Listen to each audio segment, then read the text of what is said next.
Hey, what's going on everyone? This is Dan from the Dandy Gamers doing a review of the Homefront beta. Now the first thing I'd noticed was this awesome character choosing. You can really sort of delve into different things. I mean, you can obviously choose the faces. I was a bit disappointed with the amount of choosable characters you could have. Obviously, in the realm of I don't think it'd be as big as Fallout 4, but in the realm of games such as that, it was lacking a little bit in customizable faces. I don't know whether that's just in the beta, but we'll see how this one plays out. But I do like this. So in here you select the background of your character. Obviously, before the North Koreans in South Korea joined forces, you were, I don't know, a personal trainer, cab driver, labourer, baseball player, and all these different things have different attributes which will help you towards the game. So this is me playing it. It seemed quite slow, and I mean, this is me trying to run, and as you can see, I don't know whether it's me or I'm just used to sort of maybe Call of Duty style sprinting through a game, but this one was very slow. I do like this sort of like detection meter. This will shoot up when enemies actually see you. It looks like I'm joining a multiplayer round, and I don't know whether the full game is going to have a multiplayer element or if it will be purely single player like the original Homefront. But from what I can see is it's a lot more open world than the original Homefront. The last Homefront was very linear. I mean, I think I did a speed run over it. I think I completed it in like an hour and a half, and there was no difficulty settings or anything like that. And what I noticed when I started this mission, there was a difficulty setting.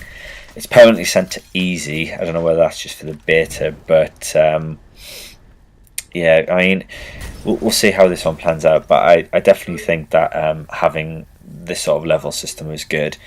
Now, when I first got into here, I sort of joined in a game with 3 other players.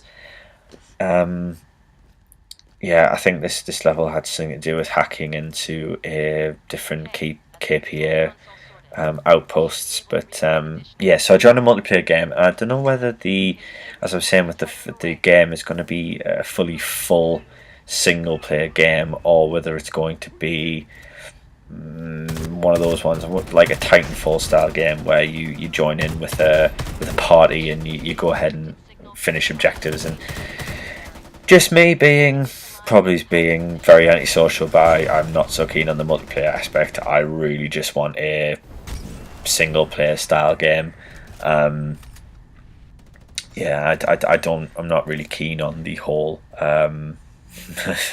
multiplayer aspect. I really just want to get into my own game. So yeah, so I mean it was quite fun. What I did notice is with this one, especially, I really like the fact that you can run in and out of buildings. I really like that attribute of it. Being able to run into buildings to use cover or anything like that. And I mean, in the original Homefront, nothing was open. It was, you literally had one path to go down. There was some cover, but it didn't give you really much to do cover wise. But this one, it seems to be a lot more open, which is I think what the people who developed this game wanted out of this game. Obviously using the Crytek engine, which was used in Crysis. I can definitely see a lot of Crysis's attributes in this game, which is good because Crysis was a bloody amazing game. As you can see, I mean, the enemies are hiding behind the cover in the houses, and I mean, you have to really sort of like delve in to get there. And there's enemy vehicles as well. I mean, here I'm throwing Molotov cocktails and things like that, so it's really cool. It's a really cool aspect of the game, and I really like it. I'm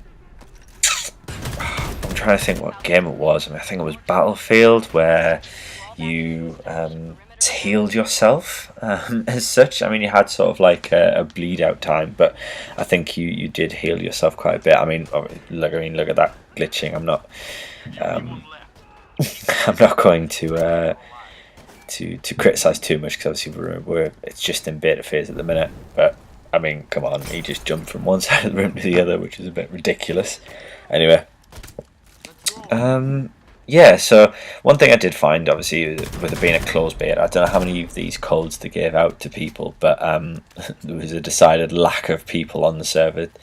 I mean, further on to this game, I actually got shot, got killed, waiting to be resurrected, and the one guy that was available in the game was basically just sitting there, just not doing anything. So I think that guy had logged off at that point, which was a bit of a pain in the arse, but never mind.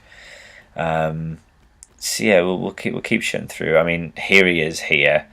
I don't know if you can see, he's sitting there, standing there, doing absolutely bugger all for me. So a few more people on the servers would be quite appreciated, which would be good. Yeah, so there's obviously different missions. I mean, here we've got like first one was an invasion one. It was trying to get somewhere, trying to take some information. This one's more of a invasion one. There's more of a sort of take over the enemy base kind of thing. So it's all looking pretty good at the time being, but we'll see how this one goes. I've never played a beta before on Xbox, and I mean, Homefront was one of my favourite games on the Xbox 360, so to be able to play this one firsthand is quite cool. Decided lack of story, but I just probably think that was because of the beta. But I am actually looking forward because I really like the Homefront story, the whole sort of, I don't know how to explain it. It's more of like a Red Dawn kind of thing, you know, the Koreans are taking over. One thing I didn't like is this whole can't climb up a ladder thing. Don't know whether that's going to be in the original, the full version, so we'll see. But no, I really like the storyline, the whole sort of Korea taking over, you fighting back in the resistance. It's quite cool. I mean, it's set in Philadelphia, I think. I decided to change from the other one because I couldn't really think about where that one was set. It seems like quite deep, sort of east coast, where's more west coast of America, more to the south maybe. But yeah, the final mission was obviously in San Francisco on the Golden Gate Bridge. So I mean, here we are in Philadelphia, and we'll see how it goes. But overall, I'll give it a thumbs up. It's definitely one that I'm looking forward to, and we'll see how on the full game goes when it's released later on. But thank you for watching the Dandy Gamers playthrough of the beta, and I hope you liked it. Like, subscribe, and comment on anything that I may have missed out in the talk through. Yeah, cool. Cheers, guys. Have a good evening, and I'll speak to you all later.